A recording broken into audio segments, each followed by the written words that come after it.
Voltamos com o nosso TJ Regional da Tarde. Hoje é sexta-feira, claro, então é dia de... Vamos chamar a vinheta aqui, né, doutor? Chama a vinheta aí, produção.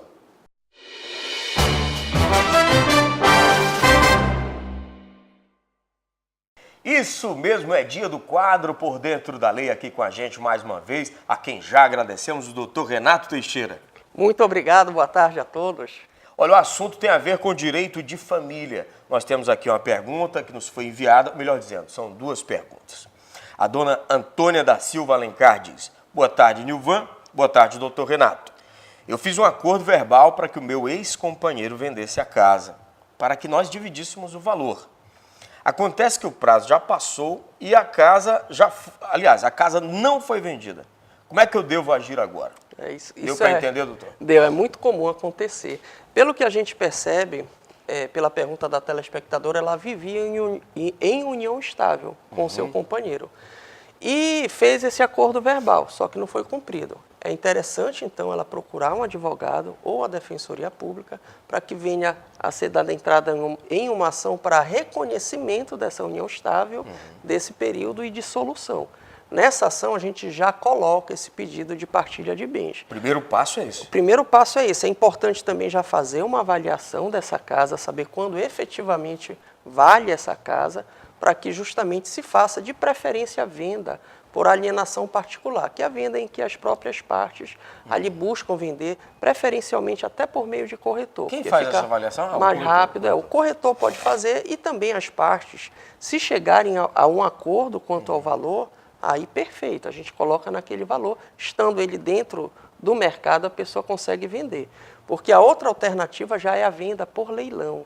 Aí a venda por leilão não é boa, porque normalmente se alcança um valor muito baixo.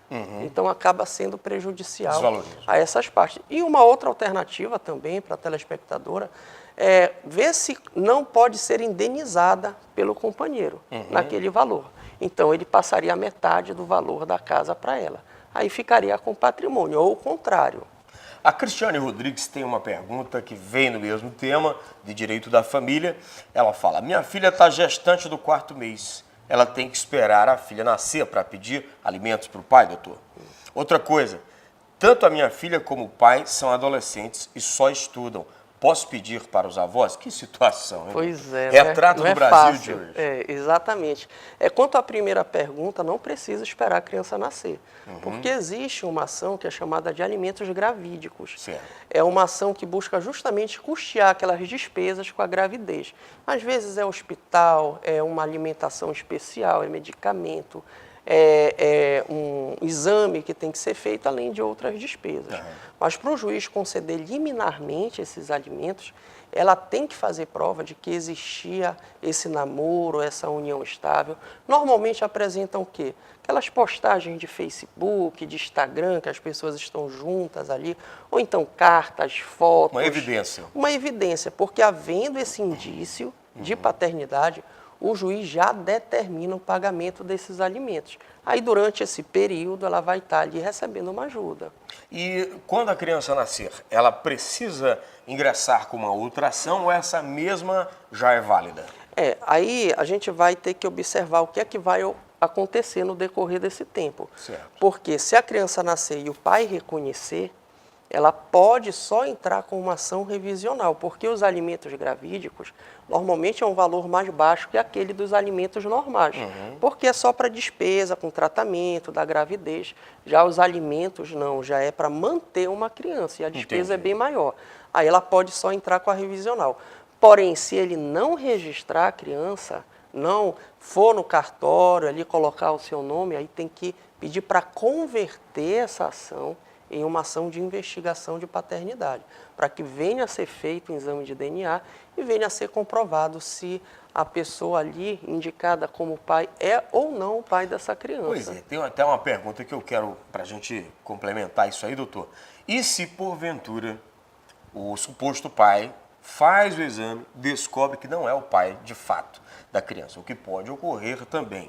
O que ele deve fazer? Ele pode ingressar com uma ação pedido ressarcimento ou coisa do tipo? Pois é, interessante essa questão. A lei não permite. Se a gente olhar o Código Civil, a questão referente aos alimentos é um direito da criança.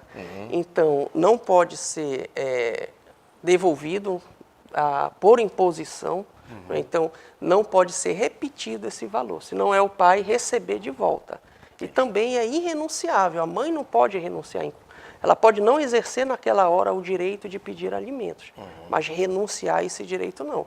E é um exercício do direito de ação. Se ela tem essa desconfiança de que aquela pessoa é o pai, se pensa primeiro na criança que vai nascer. E presume-se que houve um relacionamento entre ambos, né? Até porque o juiz só vai dar essa liminar em alimentos gravídicos se existirem esses indícios robustos de paternidade. Entendi. Se não existirem esses indícios, aí não vai.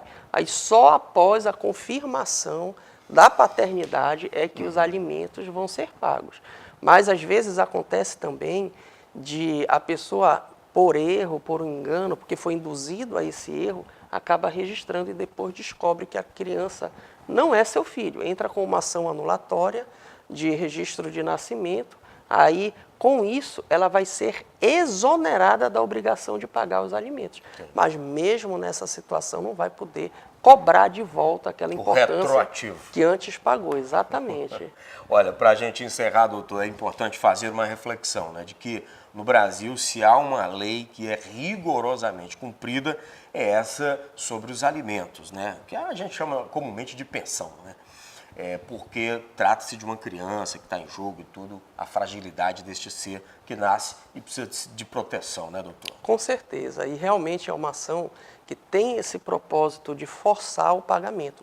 Por conta disso, é a única dívida de valor existente em que a pessoa, caso não venha a pagar, ela vai para o xinindró, exatamente. Além de ter o título protestado e fica com o nome sujo, não é, de também perder o patrimônio que possui. Se é um carro, aí o juiz vai lá, pesquisa no Renajude, verifica que tem um carro em nome daquela pessoa, já bloqueia.